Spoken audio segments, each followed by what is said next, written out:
Dear students, നാം ഇന്ന് പറയാൻ പോകുന്നത് ഡിസൈൻ ഒബ്ജക്റ്റ് ഓറിയൻറ്റഡ് ഡിസൈൻ കോൺസെപ്റ്റും ഡിസൈൻ ക്ലാസ്സുകളെ കുറിച്ചാണ് പറയുന്നത്. കഴിഞ്ഞ വീഡിയോയിൽ നമ്മൾ ഡിസൈൻ കോൺസെപ്റ്റുകളെ കുറിച്ചാണ് പറഞ്ഞത്. 10 ഡിസൈൻ കോൺസെപ്റ്റുകൾ, സോഫ്റ്റ്വെയർ ഡിസൈൻ കോൺസെപ്റ്റുകൾ പറഞ്ഞിരുന്നു.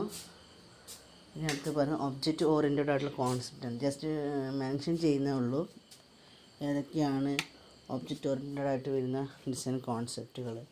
ഇനി എന്താണ് ഡിസൈൻ ക്ലാസ്സസ്, ഒരു വെൽ ഡിഫൈൻഡ് ആയിട്ടുള്ളൊരു ക്ലാസ് ആണെന്ന് പറയുമ്പോൾ അതിന് എന്തൊക്കെ ഫീച്ചേഴ്സ് വേണം, ഇത്രയും കാര്യങ്ങളാണ് ഈ വീഡിയോയിൽ പറയുന്നത്. Object oriented design concept. The object oriented design concept എന്ന് പറഞ്ഞു കഴിഞ്ഞാൽ ഒരു ഒബ്ജക്റ്റ് ഓറിയൻറ്റഡ് പ്രോഗ്രാമിംഗ് ലാംഗ്വേജിലുള്ള ഒരു പ്രൊജക്റ്റിൻ്റെ ഡിസൈനിങ്ങിന് എന്തൊക്കെ കോൺസെപ്റ്റുകളാണ് വേണ്ടത് എന്നാണ് പറയുന്നത്. അതായത് നമുക്ക് മനസ്സിലാകും, ഒബ്ജക്റ്റ് വേണം, ക്ലാസ് വേണം, ഇൻഹെറിറ്റൻസ്, പോളിമോർഫിസം അങ്ങനെയുള്ള തുടങ്ങിയ ഫീച്ചേഴ്സ്, അബ്സ്ട്രാക്ഷൻ അങ്ങനെയുള്ള ഫീച്ചേഴ്സുകളെല്ലാം തന്നെ അതിൽ പെടും. അതായത് ഒബ്ജക്റ്റ് ഓറിയൻറ്റഡ് കോൺസെപ്റ്റുമായി ബന്ധപ്പെട്ട ഡിസൈൻ കോൺസെപ്റ്റുകളാണ് ഒബ്ജക്റ്റ് ഓറിയൻറ്റഡ് ഡിസൈൻ കോൺസെപ്റ്റ് എന്ന് പറയുന്നത്. മെസ്സേജസ് ഉണ്ട്, മെയിനായിട്ടുള്ള 5 ഇതിൽ പറഞ്ഞിട്ടുള്ളത്. Class and objects, inheritance, messages and polymorphism, പിന്നെയും ഒരുപാട് എണ്ണം വേറെയുണ്ട്. അപ്പോൾ ഇതൊക്കെയാണ് ഒബ്ജക്റ്റ് ഓറിയൻറ്റഡ് കോൺസെപ്റ്റ്. ജസ്റ്റ് മൈൻഡിൽ വെക്കണം, ഡിസ്ക്രിപ്ഷൻ ഒന്നുമില്ല, ജസ്റ്റ് ഒന്ന് പറയുന്നത് മാത്രമേ ഉള്ളൂ. പിന്നെ നമുക്ക് പറയാനുള്ള ഒബ്ജക്റ്റ് ഓറിയൻറ്റഡ് ഡിസൈൻ ക്ലാസ്സുകളെ കുറിച്ചാണ്. ഡിസൈൻ ക്ലാസ്സസ് ഏതൊക്കെ ക്ലാസ്സുകളാണുള്ളത്, ഓരോ ക്ലാസ്സും എന്തിനാണ് യൂസ് ചെയ്യുന്നതെന്ന്. Design classes.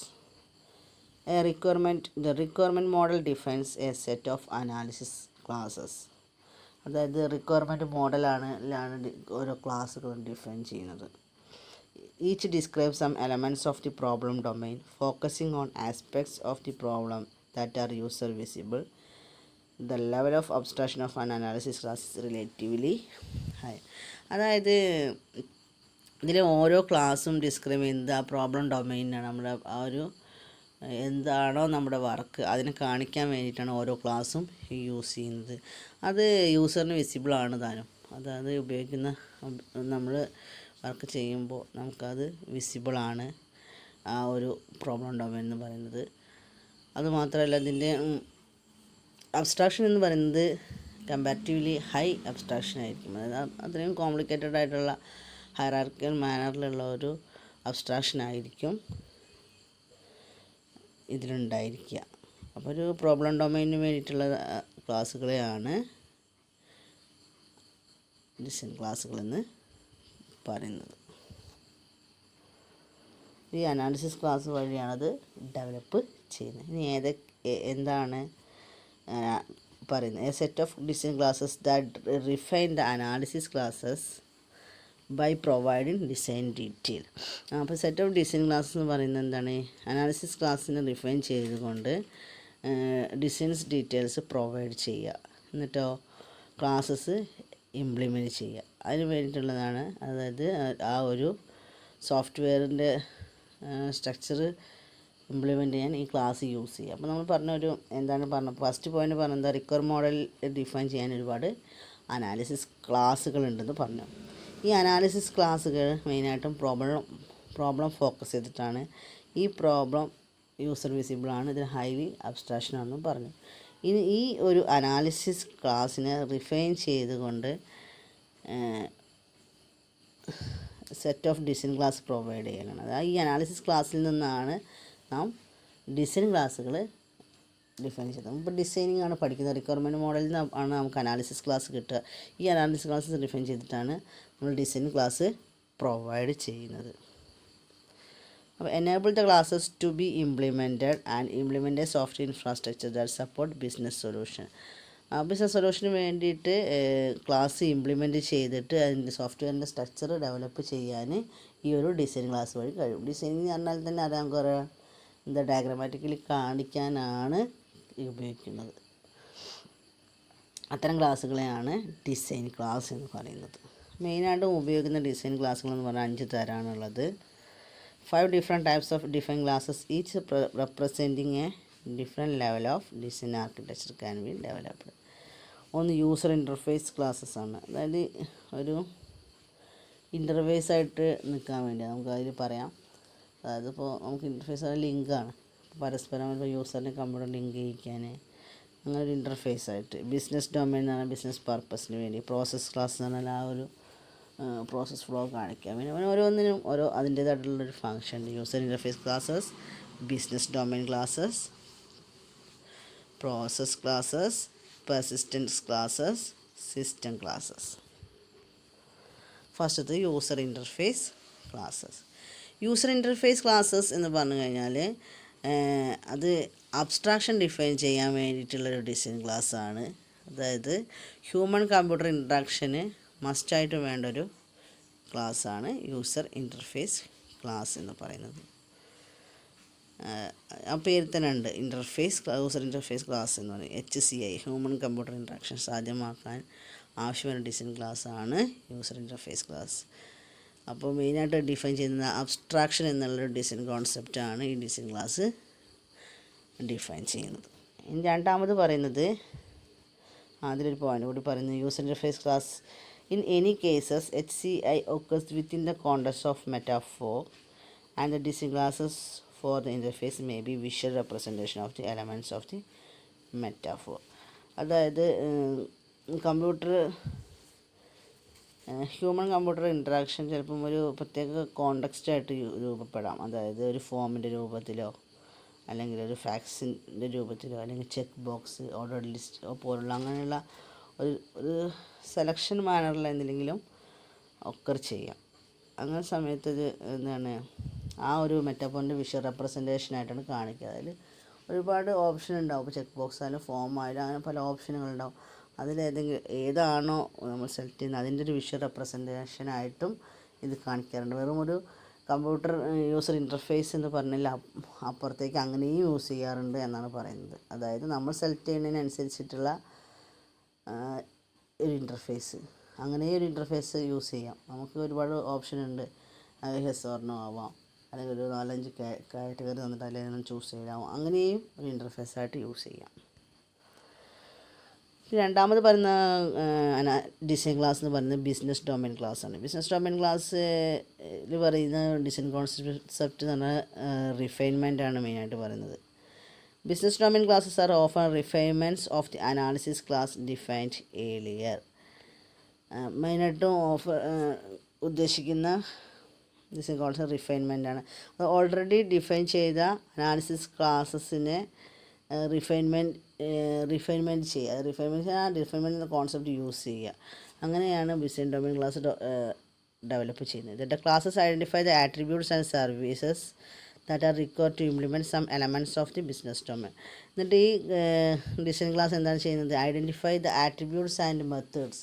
നമ്മളൊരു പ്രോബ്ലം ഡൊമൈനിലെ ആട്രിബ്യൂട്ട്സിനെയും മെത്തേഡ്സിനെയും ഐഡൻറ്റിഫൈ ചെയ്തുകൊണ്ട് ഇംപ്ലിമെൻറ്റ് ചെയ്യലാണ് ബിസിനസ് ഡൊമൈൻ സൊല്യൂഷൻ വഴി, ബിസിനസ് ഡൊമൈൻ ക്ലാസ് വഴി ചെയ്യുന്നത്. അത് നമ്മൾ ബിസിനസ് ശരിക്കും പറഞ്ഞാൽ ബിസിനസ് ഓറിയൻറ്റഡ് ആയിട്ടാണ് അത് ചെയ്യുന്നത്.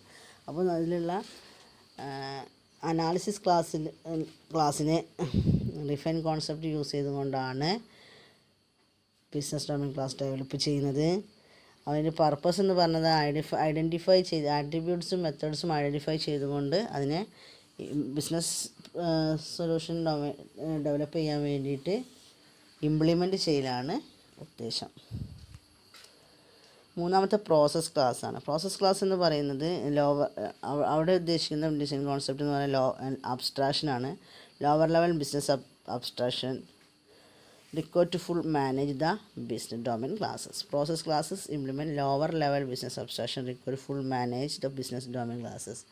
അപ്പോൾ നമ്മൾ കഴിഞ്ഞ ഇതിൽ പറഞ്ഞ, അതായത് രണ്ടാമത്തെ ക്ലാസ്സായ ബിസിനസ് ഡൊമൈൻ ക്ലാസ്സിനെ മാനേജ് ചെയ്യാൻ വേണ്ടിയിട്ടാണ് പ്രോസസ് ക്ലാസ് ഉപയോഗിക്കുന്നത്. ഈ ബിസിനസ് ഡൊമൈൻ ക്ലാസ്സുകളിൽ നിന്നുള്ള ആ ഒരു ഫ്ലോ കാണിക്കാനാണ് പ്രോസസ് ക്ലാസ് ഉപയോഗിക്കുന്നത്. അത് ലോവർ ലെവൽ അബ്സ്ട്രാക്ഷനാണ് മെയിനായിട്ടും അതിൽ യൂസ് ചെയ്യുന്നത്. പിന്നെ അടുത്ത പെർസിസ്റ്റൻസ് ക്ലാസ്സാണ്. പെർസിസ്റ്റൻസ് ക്ലാസ് എന്ന് പറയുന്നത് ഡാറ്റ സ്റ്റോറിനെ റെപ്രസെൻ്റ് ചെയ്യുക, ഡാറ്റാബേസ് വേക്കൻ്റായിട്ട് പ്രവർത്തിക്കുന്ന ഡാറ്റ സ്റ്റോഴ്സിനെ റെപ്രസെൻ്റ് ചെയ്യാൻ വേണ്ടിയാണ് പെർസിസ്റ്റൻറ്റ് ക്ലാസ്സസ് യൂസ് ചെയ്യുന്നത്. അതായത് ഈ സോഫ്റ്റ്വെയർ എക്സിക്യൂഷനെ പെർസിസ്റ്റ് ചെയ്യാൻ വേണ്ടിയിട്ടാണ് ഇത് യൂസ് ചെയ്യുക. അതായത് ശരിക്കും പറഞ്ഞാൽ പ്രോസസ്സ് നടക്കാൻ, അത് ബാക്കെൻഡിൽ ഇൻഫർമേഷൻ എടുക്കാൻ ഡാറ്റാബേസ്, ഡാറ്റ വെയർ ഹൗസ് ഇങ്ങനെയുള്ള ഇതിനെ റെപ്രസെൻ്റ് ചെയ്ത് കേട്ട് എക്സിക്യൂഷൻ പെർസിസ്റ്റ് ചെയ്യാനാണ് പെർസിസ്റ്റൻറ്റ് ക്ലാസ് യൂസ് ചെയ്യുന്നത്. ലാസ്റ്റ് വൺ എന്ന് പറയുന്നത് സിസ്റ്റം ക്ലാസ് ആണ്. സിസ്റ്റം ക്ലാസ് എന്ന് പറയുന്നത് അത് മെയിനായിട്ട് സോഫ്റ്റ്വെയർ മാനേജ്മെൻറ്റിനും ഫങ്ഷൻ കൺട്രോളിങ്ങിനും എല്ലാം ഉള്ളതാണ് സിസ്റ്റം ക്ലാസ്സസ്. എന്നിട്ട് സിസ്റ്റത്തിൻ്റെ ഓപ്പറേഷനും കമ്മ്യൂണിക്കേഷനും മറ്റുള്ള ഒരു എക്സ്റ്റേണൽ എൻവിറോൺമെൻറ്റിൽ നിന്ന് പ്രൊട്ടക്റ്റ് ചെയ്യലാണ് സിസ്റ്റം ക്ലാസ്സിൻ്റെ ഉദ്ദേശം. System classes implement software management and control function that enable the system to operate and communicate within its computing environment and with the outside world. പറയുന്ന ആ ഒരു തന്ന ഒരു സിറ്റുവേഷനിൽ ഇംപ്ലിമെൻറ്റ് ചെയ്യാൻ പ്രാപ്തമാക്കുക, അല്ലെങ്കിൽ എന്താണ് ആ ഒരു പുറത്തുള്ള പ്ലാറ്റ്ഫോമിൽ അതിനെ ഇംപ്ലിമെൻറ്റ് ചെയ്യാൻ പ്രാപ്തമാക്കുന്നതാണ് സിസ്റ്റം ക്ലാസ്സുകൾ. സിസ്റ്റം ക്ലാസ് എന്ന് പറയുന്നത് system classes implement software management and control function. Software മാനേജ്മെൻറ്റിനും കൺട്രോൾ ഫങ്ഷൻ കൺട്രോളിങ്ങിനെ ഇംപ്ലിമെൻറ്റ് ചെയ്തുകൊണ്ട് സിസ്റ്റത്തിൻ്റെ ഓപ്പറേഷനും സിസ്റ്റം കമ്മ്യൂണിക്കേഷനും എനേബിളാക്കുക. അതൊരു ചെയ്യുന്ന വിത്തിൻ ആ ഒരു സിറ്റുവേഷനിൽ അല്ലെങ്കിൽ മറ്റൊരു പ്ലാറ്റ്ഫോമിലോ അതിന് സാധിക്കലാണ് എന്ത്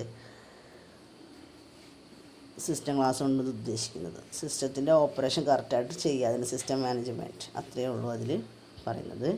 ഇത്രയാണ് 5 ക്ലാസ്സുകൾ നമ്മൾ ഡിസൈൻ ക്ലാസ്സായിട്ട് യൂസ് ചെയ്യുന്ന 5 ക്ലാസ്സുകളാണ് ഇത്. അപ്പോൾ ഡിസൈൻ ക്ലാസ്സുകൾ 5 തരമാണ്. 5 ഡിസൈൻ ക്ലാസ്സുകൾ വെച്ചുകൊണ്ടാണ് ഒരു well formed design class characters എന്തൊക്കെയാണെന്ന് പറയുന്നത്. അപ്പോൾ 4 ക്യാരക്ടറിസ്റ്റിക്സാണ് പറയുന്നത് വെൽ ഫോംഡ് ഡിസൈൻ ക്ലാസ്. ഒരു വെൽ ഫോംഡായ ഡിസൈൻ ക്ലാസ് ആണ് നമ്മൾ പറയണമെങ്കിൽ അതിന് 4 ക്യാരക്ടേഴ്സ് ഉണ്ടായിരിക്കണം. അപ്പോൾ നമ്മൾ എന്താണ് ഡിസൈൻ ക്ലാസ് എന്ന് പറഞ്ഞു, ഡിസൈൻ ക്ലാസ് എത്ര തരമുണ്ടെന്ന് പറഞ്ഞു, ഓരോന്നും എന്തിനുള്ളതാണെന്നും പറഞ്ഞു, 5 തരത്തിലുള്ളത്. പിന്നെ അടുത്ത് പറഞ്ഞ് ഒരു വെൽ ഫോംഡ് ഡിസൈൻ ക്ലാസ് എന്ന് പറയുമ്പോൾ അതിൻ്റെ ക്യാരക്ടറിസ്റ്റിക്സ് എന്തൊക്കെയാണ്, ഇമ്പോർട്ടൻ്റ് ആണത്, ചോദിച്ച് കണ്ടിട്ടുണ്ട് എക്സാമിനൊക്കെ. അപ്പോൾ 4 ക്യാരക്ടറിസ്റ്റിക്സ് നമുക്ക് നോക്കാം. ഒന്ന് പറഞ്ഞ് കംപ്ലീറ്റ് ആൻഡ് സഫിഷ്യൻറ്റ്, രണ്ടാമത്തെ പ്രിമിറ്റീവ്നെസ്. ഇതിലുള്ള 2 ഞാൻ മുന്നേ പറഞ്ഞിട്ടുള്ളൊരു പോയിൻ്റ് തന്നെയാണ്. നമ്മൾ ഫങ്ഷൻ ഇൻഡിപെൻഡൻസ് പറഞ്ഞപ്പോൾ പറഞ്ഞ അവിടെ പോയിൻ്റാണ്. ഹൈ കോയിഷനും ലോ കപ്ലിങ്ങും. ഈ 4 ക്യാരക്ടറിസ്റ്റിക്സ് ഉണ്ടെങ്കിൽ അതൊരു വെൽ ഫോംഡ് ഡിസൈൻ ക്ലാസ് ആണ് എന്ന് നമുക്ക് പറയാൻ കഴിയും. അപ്പോൾ complete and sufficient. A design class should B the complete encapsulation of all attributes and methods. അപ്പോൾ ഫസ്റ്റ് പോയെന്ന് പറഞ്ഞാൽ ഒരു ഡിസൈൻ ക്ലാസ് എന്ന് പറയുന്നത് complete encapsulation of all attributes and method. അതായത് ആട്രിബ്യൂട്ട്സും മെത്തേഡിനെ കുറിച്ചുള്ള ഡീറ്റെയിൽ ആയിട്ടുള്ളൊരു ഡിസ്ക്രിപ്ഷൻ, അതായത് അതിനെക്കുറിച്ചുള്ള അണ്ടർസ്റ്റാൻഡിങ് ഉണ്ടാവണം. That can reasonably expected to exist for the class. അതായത് അതെങ്ങനെയൊക്കെയാണ് ആ ഒരു ക്ലാസ്സിൽ എങ്ങനെയൊക്കെയാണ് എക്സിസ്റ്റ് ചെയ്യുന്നത് നമുക്ക് മനസ്സിലാക്കാൻ കഴിയണം. അതാണ് അപ്പോൾ കംപ്ലീറ്റും ആയിരിക്കണം. അതായത് എൻകാപ്സുലേഷൻ കൊണ്ട് ഉദ്ദേശിക്കുന്നത് തന്നെ കംപ്ലീറ്റ് ഡീറ്റെയിൽസ് തന്നെയാണ്. സഫിഷ്യൻറ്റും ക്ലിയറും ആയിരിക്കണം. By design class should be the complete encapsulation of all attributes and methods that can reasonably expected to exist for the class based on the knowledgeable interpretation of the class name. അപ്പോൾ എന്താ പറയുന്നത്, ആട്രിബ്യൂട്ട്സിൻ്റെ മെത്തേഡിൻ്റെ detail ആയ description ആവശ്യമാണ്. അതെങ്ങനെ ഒരു design ക്ലാസ്സിൽ exist ചെയ്യുന്നത് എന്നുള്ളതും ഇത്രയും കാര്യങ്ങളുണ്ടെങ്കിൽ അത് കംപ്ലീറ്റ് ആണോ സഫിഷ്യൻറ്റുമായൊരു ഡിസൈൻ ക്ലാസ്സാണ് നമുക്ക് പറയാം. അതായത് എല്ലാ കാര്യങ്ങളും അതിൽ നിന്ന് മനസ്സിലാക്കാൻ കഴിയുന്നുണ്ട് എന്നുള്ളത് ആണ്. അതായത് ക്ലാസ് നെയിം, അതിനോട് ബന്ധപ്പെട്ടൊരു ക്ലാസ് നെയിം ആയിരിക്കും. അതിനകത്ത് എന്തെങ്കിലും ഒരു ക്ലാസ് നെയിം കൊടുക്കാതെ അതിൽ നിന്ന് തന്നെ ക്ലാസ് നെയിമിൽ നിന്ന് തന്നെ കുറേ കാര്യങ്ങൾ നമുക്ക് മനസ്സിലാക്കാൻ കഴിയും. പിന്നെ ഏതൊക്കെ ആട്രിബ്യൂട്ട്സ് ഉണ്ട്, ഏതൊക്കെ മെത്തേഡ്സാണ് യൂസ് ചെയ്യുന്നത്, ഇത്രയും കാര്യങ്ങളൊക്കെ ഡിസ്ക്രൈബ് ചെയ്തിട്ടുണ്ടാവും. അതാണ് ഫസ്റ്റ് പോയിൻറ്റ്. രണ്ടാമത് പോകുന്നത് പ്രിമിറ്റീവ്നെസ് ആണ്. Methods associated with a design class should be focused on accomplishing one service for the class. Once the service has been implemented with a method, the class should not provide another way to accomplish the same thing. അപ്പോൾ അതായത് methods associated with a design class should be focused on accomplishing one service for the class. Methods കൊണ്ട് അവിടെ ഉദ്ദേശിക്കുന്നത് എന്താണ്? എന്തെങ്കിലും ഒരു service function ക്ലാസ്സിൽ ഉപയോഗിക്കുക എന്നുള്ളതാണ് മെത്തേഡ് കൊണ്ട് ഉദ്ദേശിക്കുന്നത്. ഇങ്ങനൊരു മെത്തേഡ് അല്ലെങ്കിൽ ഇങ്ങനൊരു സർവീസ് ഇംപ്ലിമെൻറ്റ് ചെയ്യുമ്പോൾ the class should be provide another way to accomplish the same thing. ഒരേ സംഭവം ചെയ്യാൻ വേണ്ടിയിട്ട് ക്ലാസ് എന്ത് ചെയ്യില്ല, മറ്റൊരു വേ തിരഞ്ഞെടുക്കില്ല. ഒരു വേ മാത്രമേ ഒരു സർവീസ് മാത്രമേ തിരഞ്ഞെടുക്കൂ. ഒരു സമയം ഒരു ക്ലാസ് ഒരു മെത്തേഡ് ചെയ്യാൻ ഒരേ സമയം ഒരു വേ മാത്രമേ തിരഞ്ഞെടുക്കാവൂ. അപ്പോൾ ഒന്നിൽ കൂടുതൽ വേ തിരഞ്ഞെടുക്കുമ്പോൾ പ്രശ്നങ്ങളൊക്കെ ചെയ്യും, എറേഴ്സ് വരാൻ ചാൻസ് ഉണ്ട്. അങ്ങനെ പല പ്രശ്നങ്ങളുമുണ്ട്. അതുകൊണ്ട് തന്നെ പ്രിമിറ്റീവ്നെസ് എന്താ വെച്ചാൽ ഒരു കാര്യം ചെയ്യാൻ ഒരു പ്രോപ്പർ വേ അങ്ങനെ ഉണ്ടെങ്കിൽ എന്താണ് അത് ആണ് പ്രിമിറ്റീവ്നെസ്. പ്രിമിറ്റീവ്നെസ് എന്ന് പറഞ്ഞാൽ ഡിസൈൻ ക്ലാസ്സിന് നല്ലൊരു ക്വാളിറ്റിയാണ്. പിന്നെ അടുത്ത രണ്ട് പോയിൻറ്റും ഞാൻ മുന്നേ പറഞ്ഞ പോയിൻ്റാണ് ഹൈ കോഷ്യൻ. കോഷ്യൻ എന്ന് പറഞ്ഞാൽ നിങ്ങൾക്കറിയാം എന്താണെന്ന്. Cohesive design class has a small focus set of responsibility and single mindedly applies attributes and methods to implement those responsibility.